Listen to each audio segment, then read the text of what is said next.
We talked last week already about EDSA, but this week it kept going. When we look at its daily chart, we see it has a gap. Friday, it rejected a few times from this gap.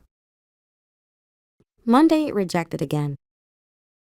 This means this really is a strong resistance zone. We just wait for it to break to get in. Once it broke Tuesday at market open, it never looked back and kept going all week.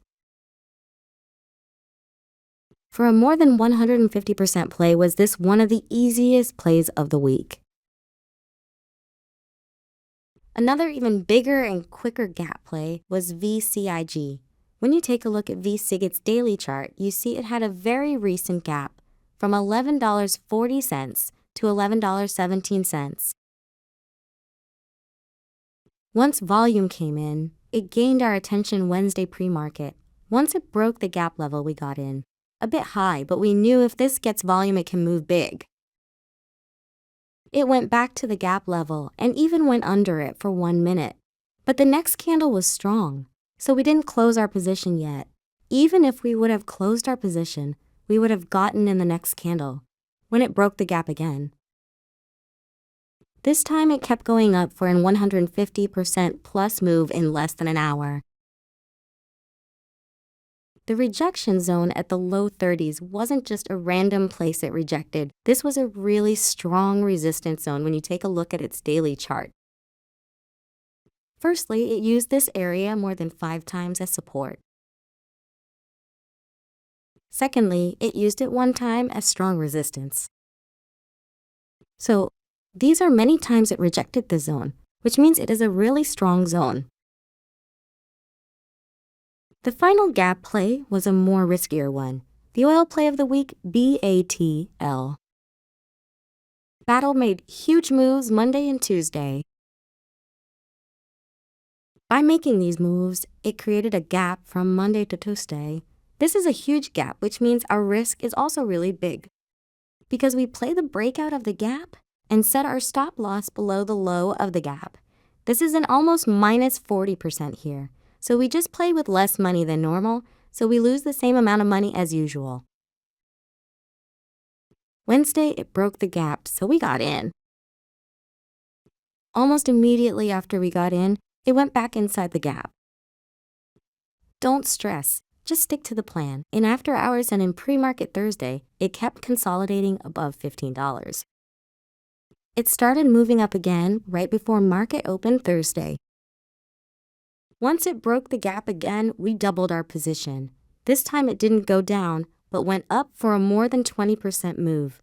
Not as big of a move as the other two, but still nice. In this case, it would have been smarter to add some more to our position once it came back to a relatively low area in the gap, because our risk was too high. But at the end of the day, we still made money.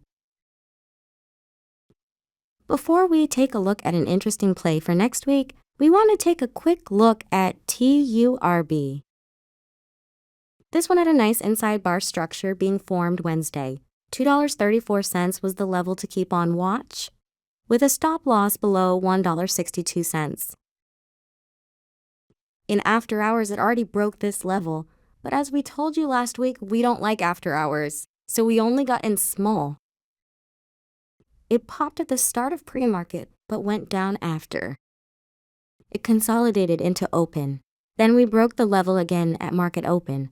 This time we added our normal size to the small position size we already had from after hours. The rest of the day it kept running, even into after hours for a more than 100% move. Finally, let's take a look at a potential runner for next week, PRSO. This one made a big move Friday, with the most amount of volume it ever had. When we take a look at its daily chart, we see an obvious gap, which it has entered now. There are a few ways to play this now. 1. Wait for the break of the gap breakout at $3.03 and just play it as a gap play. 2. Wait for a potential inside bar structure. This can only happen if it doesn't make a move this Monday, but just consolidates inside Friday's candle. 3. Wait for the breakout of the $2.30 area. Inside the gap, it has rejected multiple times at the same area. Even in after hours, it rejected from this area. You could get in once it breaks this area and set your stops under it. Or set your stops under the gap if you want to play more risky. Let's see if this one is going to pay us this week. Hope you see that gaps and inside bar structures keep paying us and that they are really easy to follow. For now, I hope you learned something, and I hope this video helped you further in your trading career. See you hopefully next time. Bye.